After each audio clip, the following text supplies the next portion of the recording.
Hello বন্ধুরা, Pamela সেচেলে সবাইকে স্বাগত। আজ অনেক দিন বাদে আমার একটি প্রিয় রেসিপি তোমাদের সাথে শেয়ার করতে যাচ্ছি। ভেটকি মাছের কাটা চচ্চড়ি। তোমরা হয়তো অনেকেই খাও না, আবার যারা খাও তারা জানো এই কাটা চচ্চড়ির স্বাদ কতটা সুন্দর। আর এই ভেটকি মাছের কাটা কিন্তু বাজারে সচরাচর পাওয়া যায় না। তাই যদি পাওয়া যায় অবশ্যই কিন্তু একবার কিনে এনে আজকের এই রেসিপিটা ট্রাই করে দেখার অনুরোধ রইল। আশা করছি তোমাদের সবার ভীষণ পছন্দ হবে। তো ভেটকি মাছের কাটা চচ্চড়ি আমি কিভাবে বানাই আজ তোমাদের সাথে সেটাই শেয়ার করতে যাচ্ছি। চলো তাহলে কথা না বাড়িয়ে শুরু করা যাক আজকের রেসিপি, ভেটকি মাছের কাটা চচ্চড়ি। মাছ যেমনি বাজারে কিনতে পাওয়া যায় তেমনি ভেটকি মাছের এই কাঁটাগুলো কিন্তু আলাদাভাবে বাজারে কিনতে পাওয়া যায়। আর এর দাম কিন্তু কোনো অংশেই কম হয় না। তো এখানে আমি ভেটকি মাছের কাঁটাগুলো ভালো করে জল দিয়ে ধুয়ে নিয়েছি। সবার প্রথমে পরিমাণ মতন নুন আর হলুদ গুঁড়ো দিয়ে এটা ভালো করে মাখিয়ে নিতে হবে। নুন হলুদ মাখিয়ে এটা আমি 5 মিনিটের জন্য একটু রেস্টে রেখে দেবো।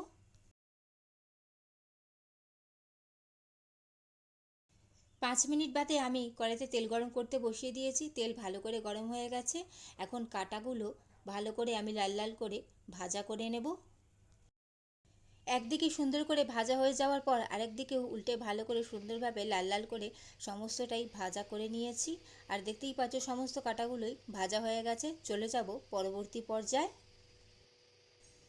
মাছগুলো ভেজে তুলে নেওয়ার পর ওই তেলেই আমি বাকি রান্নাটা করে নেব। সবার প্রথমে একটা তেজপাতা আর গোটা জিরে আমি ফোড়ন দিয়ে দিলাম। ফোড়নটা ভালো করে ভাজা হয়ে গেছে। এখন আমি একটা বড় সাইজের পেঁয়াজ কুচি করে রেখেছিলাম, সেটা পুরোটাই দিয়ে দিলাম।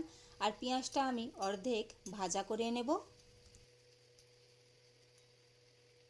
পেঁয়াজটা অর্ধেক ভাজা হয়ে গেছে, দেখতেই পাচ্ছ নরম হয়ে গেছে। এখন এর মধ্যে আমি 2 টেবিল চামচ মতন আদা রসুন কাঁচা লঙ্কার পেস্ট বানিয়ে রেখেছিলাম, সেটা অ্যাড করে দিলাম। এর সাথেই একটা মিডিয়াম সাইজের টমেটো কুচিও অ্যাড করে দিলাম। এখন এর মধ্যে আমি কিছু গুঁড়ো মশলা অ্যাড করে দেবো। সবার প্রথমেই পরিমাণ মতন হলুদ গুঁড়ো দিয়ে দিচ্ছি। এর সাথেই আমি একটু ঝাল লঙ্কার গুঁড়ো অ্যাড করে দিলাম। এর সাথেই পরিমাণ মতন ধনে গুঁড়ো, পরিমাণ মতন জিরে গুঁড়ো আর অবশ্যই পরিমাণ মতন নুনটাও অ্যাড করে দিতে হবে। এখন সমস্ত মশলাটা ভালো করে কষিয়ে নিতে হবে যাতে টমেটোগুলো সুন্দরভাবে গলে যায় আর মশলা সুন্দরভাবে কষানো হয়ে যায়।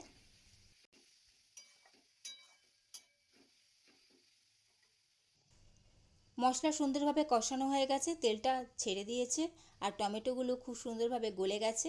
এখন এর মধ্যে আমি ভেজে রাখা আলু অ্যাড করে দিচ্ছি। আলুটা এখানে আমি নুন আর হলুদ গুঁড়ো দিয়ে লাল লাল করে ভাজা করে রেখেছিলাম, কোনো কারণে ভিডিওটা স্কিপ হয়ে গেছে। তো ভেজে রাখা আলুটাও অ্যাড করে দিলাম আমি। 1 মিনিট মতন মশলার সাথে ভালো করে কষিয়ে নিতে হবে।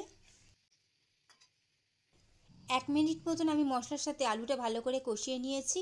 এখন ভেজে রাখা মাছের কাঁটাগুলো আমি অ্যাড করে দিচ্ছি। এখন গ্যাসের ফ্লেমটা লো টু মিডিয়ামে রেখে 15 থেকে 20 মিনিট ভালো করে সমস্ত কিছু কষিয়ে নিতে হবে। যত বেশি কষাবে তত কিন্তু খাবারের টেস্ট হয়, এটা তোমাদেরকে আমি আগেও বলেছি। তাই কষানোটা কিন্তু খুবই ইম্পর্টেন্ট।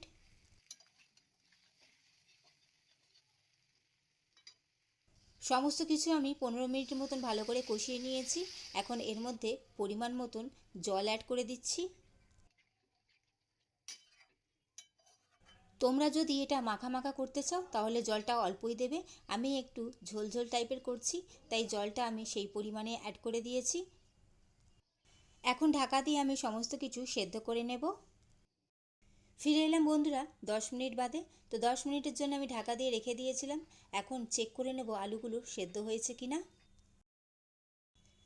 আলুগুলো কিন্তু খুব সুন্দরভাবে সেদ্ধ হয়ে গেছে, যেহেতু আমি আলুটা ভাজা করে নিয়েছিলাম আর 15 থেকে 20 মিনিট ভালো করে সমস্ত কিছু কষিয়ে নিয়েছিলাম।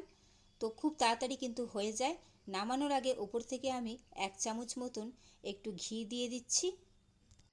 এরই সাথে পরিমাণ মতন গরম মশলার গুঁড়োটাও আমি অ্যাড করে দেব।